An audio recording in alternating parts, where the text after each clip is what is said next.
about this life here, you know, is that these guys, they reach a point they're making money. Rather than try to bring back the community together, they want to buy guns and all the dumb shit, and they don't realize it until they get caught. They worry about their fucking dumbass life. Get the fuck out of here.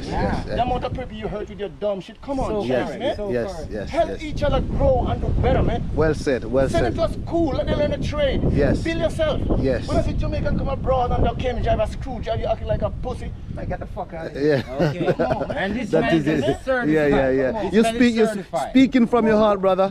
You're speaking from your heart. Yeah, you're speaking from your heart. Food, you bury some of them on the article. So you need Shaggy and all man and get involved. The music is talking to your shit. And music is a big So you want to bring back the 90s? Bring back the 90s. Talk about real shit. Real shit. So because you're right what you're saying there, because as a musician they are very influential.